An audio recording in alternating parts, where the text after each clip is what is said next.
Welcome back here, everybody, to Inside the Vandals. Idaho men's coach Don Verlin still with us here. And coach, 9 WAC games down, 9 WAC games to go. Just like all these student athletes do here in about a month or two, it's midterm. It's midterm for you guys in conference. Overall team grade, what is it? Well, in conference play, I'd give us about a C. We've done a lot of really good things. We just haven't finished games. You look back at the first 9 games, and there wasn't a game in those 9 that we didn't have a chance to win. No question about that. The reason why the grade is so low is we haven't finished those games. And what we've got to find a way to do here in the last half of the season is finish those basketball games. Every game has gone down to the wire, either us leading or behind by just a couple points with 5 minutes to play. That's winning time. And we've got to find a way to win those basketball games as we head into February and March. And just like I guess the Grammys and the Oscars, it's award season as well. Might as well go with that real quick. Offensive Player of the Year, Defensive Player of the Year, and Most Improved Player of the Year midway through this WAC season. Well, great question. Obviously our Offensive Player of the Year would be Kyle Barone. I think the other night against Texas State, becomes the all-time leading post player in Idaho history, and that's quite an accomplishment with the number of big guys that they've had here, a number of good players they've had throughout the years. So Kyle definitely is our Offensive Player of the Year to this point. Defensive Player of the Year, I would give that to Mike McChristian. Mike always draws the toughest perimeter player. He works extremely hard. He's a long-armed guy who can really defend the basketball. Most Improved Player of the Year, I would give that to Rob Harris. I think Rob is improving game by game as he gets more comfortable at the point guard spot. I think you'll really see our team to grow. And for our team to grow, Rob has to play good basketball, and he's done that a number of times throughout this conference season. The progression of Rob Harris is really what has led you to be able to kick Mike McChristian over to a different guard spot and really see how versatile this team is. Now let's move into this week, Coach, and we start off with that game. That game that you wanted back since that night, the game that everyone who watched that game wanted back since that night. A loss against Utah State down in Logan. They return here. The storylines, Coach, are endless. Obviously, every single year it's brought up your connection with that program, with Stu Morrill, but also just the rivalry these teams are starting to build. And I want you to talk about this game and specifically talk about how much different it is without Preston Medlin and without Kayshawn Reed playing for Utah State. Well, obviously they're beat up a little bit, no question about it, but we don't care.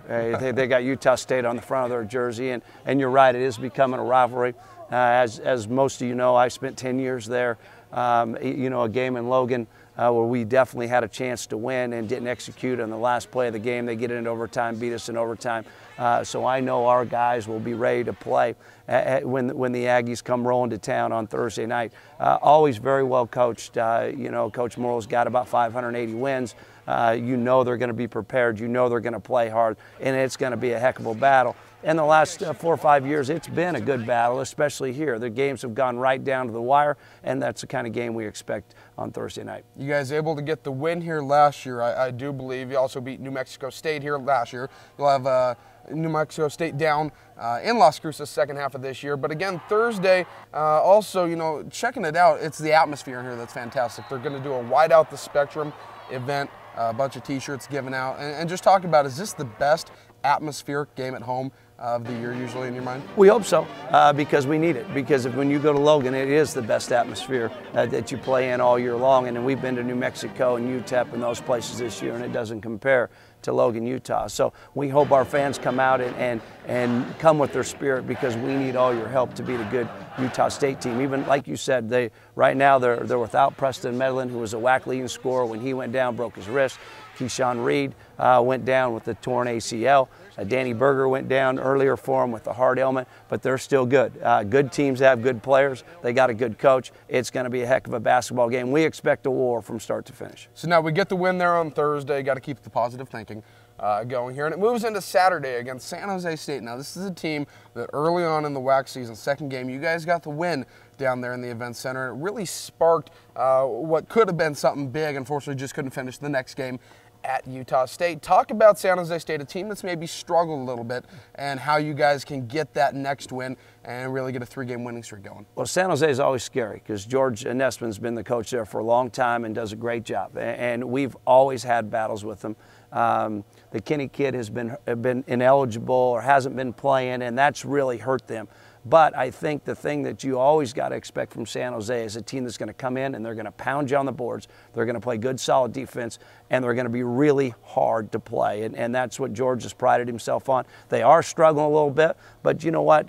You could say we're struggling a little bit, or everybody is, but that's a WAC conference this year. It's up and down, round and round. The only team that's really played better than anybody else is Louisiana Tech, and heck, we had them on the ropes down there as well as a number of other teams. So I think it really is going to be a fun second half of the league, and it's going to be a great WAC tournament as we head into March. Well, that sounds like a good note, Coach, to go and end it on. When we come back, we're going to talk with Idaho women's coach John Newley as the girls are coming off 2 big wins down in Texas right here on Inside the Vandals.